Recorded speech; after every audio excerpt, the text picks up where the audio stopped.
Hola, muy buenas tardes. Gracias por su asistencia. Sé que es difícil concurrir un día sábado en la tarde con este calor y por tanto les agradezco doblemente que estén en esta oportunidad en la cual hablaremos acerca de un libro maravilloso, un libro que es todo un hito no solo dentro de la ciencia ficción, sino también respecto de la literatura nacional en general. Ustedes habrán visto hace poco, precisamente el último semestre del año pasado, que se ha hablado bastante acerca de un Chile secreto. Incluso se ha hablado de una historia secreta de Chile. Incluso la prensa se ha hecho partícipe de ello y hasta en televisión se nos ha mencionado este Chile secreto. Ahora yo quisiera hacer un cambio respecto de esto y hablar ya no solo de este Chile secreto, que es un Chile anecdotario, un Chile fragmentado, un Chile de situaciones muchas veces freak, muchas veces simpáticas, interesantes, sin embargo, a mi juicio, que no atañen a lo esencial de este país. Por tanto, yo quisiera que empezáramos a hablar ahora del Chile mágico. Un Chile que, como dije, no es la región de lo anecdotario, sino de la región de lo sublime, de lo trascendente. Un Chile misterioso, sin duda, pero entendido como mysterium, palabra latina que proviene del griego mysterion y que dice relación con la iniciación. De ese Chile que, según Iranio Garbo, provendría de Tile o Tule, el centro espiritual de la antigüedad. Pues toda historia visible contiene también una historia invisible.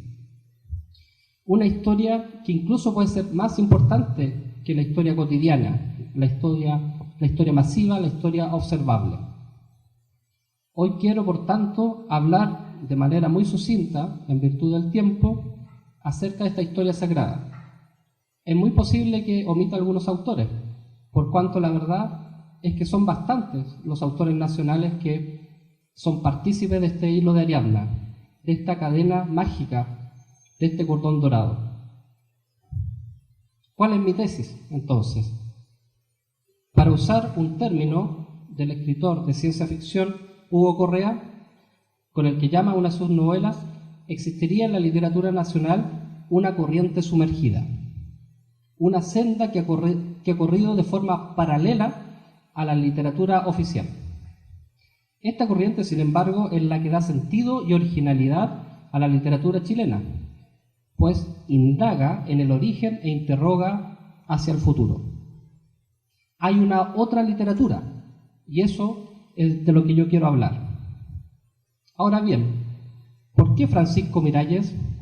¿Por qué junto a Rafael Videla nos arriesgamos a reeditar este perdido texto?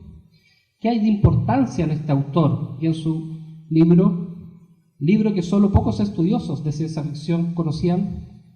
La respuesta me parece simple, porque vimos en Desde Júpiter algo más que la mera ficción y un divertimento. Es más, en el prólogo, el mismo Miralles señala que su intención va por otro lado, no es simple diversión por la cual él ha escrito. Desde Júpiter contiene una serie de símbolos, intuiciones, pensamientos que se alejan de los tópicos ligados a la mera literatura de ficción, de las que Rafael hablará un rato más. Solo quisiera destacar de este libro, editado por primera vez allá en 1877, ciertas ideas, ciertos símbolos que veremos en otros autores de esta cadena áurea. Por ejemplo, los viajes astrales, el contacto con inteligencias extraterrestres, la crítica a la sociedad y a la religión oficial, la idea del andrógeno primordial, el retorno al origen y los viajes en el tiempo. Todo esto lo podemos encontrar en Miralles y, como iremos viendo, también son tópicos que se repiten en otros autores de esta corriente subterránea de la literatura chilena. Otro autor increíble, a mi juicio, es Luis Taller Ojeda, un gran estudioso de genealogía, pero también estudioso de la Atlántida y de la mitología. En su novela La Atlántida pervertida nos relata el fin de este maravilloso continente. Pero más interesante incluso que la obra de ficción de Taller Ojeda están sus libros que hablan sobre mitos. Por ejemplo, Razas primitivas de la península ibérica, escrito allá por 1919, La Atlántida en la mitología, en 1922, y el ensayo de cronología mitológica. En esta búsqueda del origen también se hallará Roberto Rengifo, autor de la tesis de poblamiento sur a norte.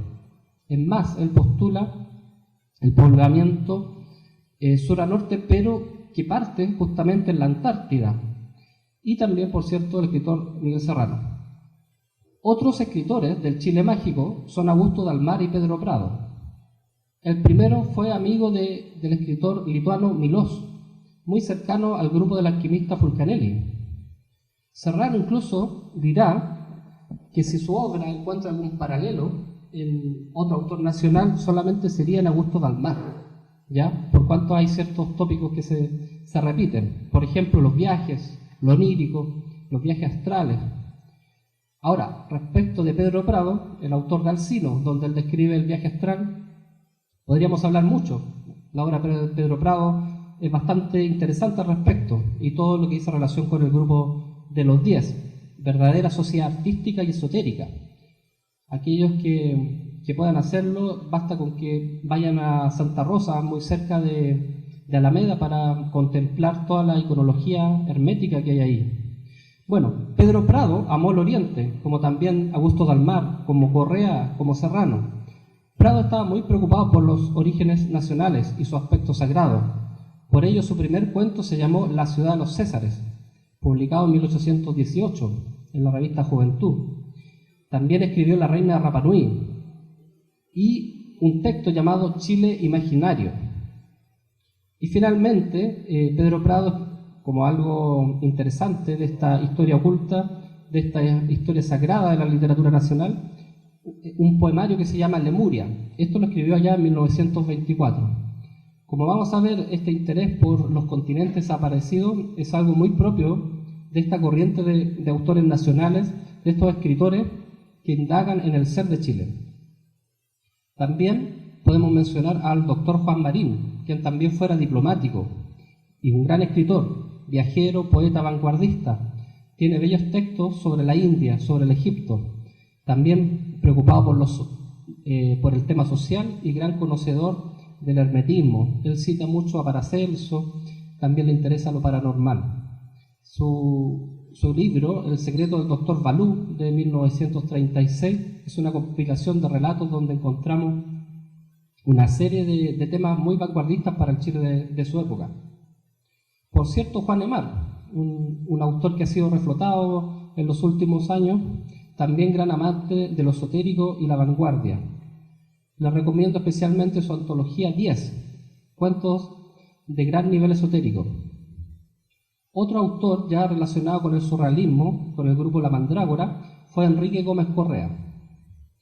Hay algunos textos de él que yo quisiera destacar. Por ejemplo, La idea de Dios y las vocales, que es un verdadero tratado esotérico que intenta desvelar el misterio que hay detrás de las vocales. También Mandrágora, Rey de Gitanos, de 1954, donde muestra su erudición en el tema esotérico, mencionando a Raimundo Lulio, a Paracelso, a Agripa, a Alberto el Grande. Y también una de sus últimas obras, La pareja real, que incluso en sí misma la ilustración muestra el andrógeno primordial, hombre-mujer, un gran poemario donde se habla de esta unión sagrada entre lo femenino y lo masculino.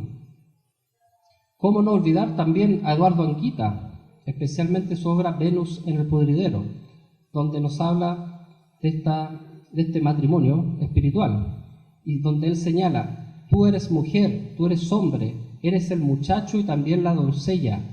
Tú, como un viejo, te apoyas en el cayado, eres el pájaro azul oscuro y el verde de ojos rojos. Tú eres aquello y yo soy tú, pero no al mismo tiempo. Por eso entro y salgo. Eduardo, Elisa, Elisa, Eduardo, Elisa, Eduardo, Eduardo, Elisa. Ahí vemos otra vez el tema de las bodas químicas. Un autor que por suerte está siendo considerado nuevamente es Hugo Correa. Es uno de los grandes hitos de la ciencia ficción nacional.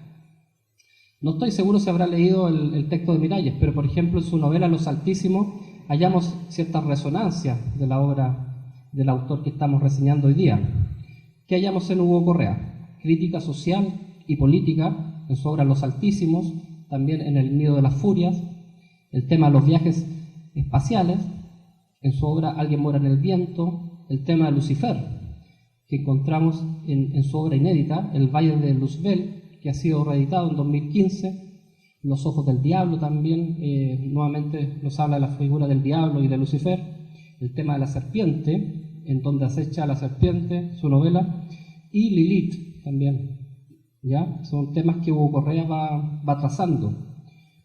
Y también el escritor chileno Miguel Serrano, quien viajó mucho por el mundo, al igual que Dalmar, al igual que Juan Marín, que su vida consistió en la búsqueda de lo sagrado y también de la pregunta por Chile, la pregunta por el origen de Chile, por el destino nacional. Encontramos en la obra de Serrano, relacionados con este hilo dorado literario, están los viajes en el tiempo, por ejemplo en Eleia, libro del amor mágico. Está el tema de Lilith, de la serpiente también, el andrógeno primordial, al igual que Miralles, el tema de Lucifer. En la visión de Miguel Serrano, Lucifer no es necesariamente el Satanás que ve la Iglesia Católica, sino más que nada es como el detentador del conocimiento al hombre, el Prometeo. También en Don Miguel encontramos los temas de continentes perdidos, también nos habla de Lemuria, de la Atlántida, por ejemplo en su obra La serpiente del paraíso, y por supuesto la Antártida. De hecho, él va a señalar que la brújula del alma apunta al sur, indicándonos, por tanto, la sacralidad de nuestra patria. Señalará además que la Antártica es el sexo del mundo y Chile está junto a ella, dando así algunas claves respecto del papel de nuestro país y de nuestro territorio en los destinos del mundo. Como conclusión, queremos enfrentar entonces a este Chile literario de la academia, de la ortodoxia, de los compromisos políticos, de los compromisos económicos incluso, de la literatura vendible, consumible, desechable, esta otra literatura, este cordón dorado, este cordón sagrado de autores que, como he señalado desde el comienzo, no han sido mencionados en su totalidad, pero que están en nuestra historia. Estos autores sobrepasan lo meramente anecdótico, por cuanto devienen trascendentes. Por tanto, la obra de Francisco Miralles, el autor de Desde Júpiter, nos parece imprescindible. Indaga sobre Chile y el cosmos, sobre nuestra forma de vida, sobre los misterios, sobre lo que ha de venir. Rescatar, por tanto, a Miralles es rescatar un legado único, impresionante, que es parte de todos nosotros. Luego de más de 100 años ha vuelto Miralles y su obra, y esta vez no para ser olvidado, sino para quedarse en el acervo chileno, esperemos que esta vez para siempre.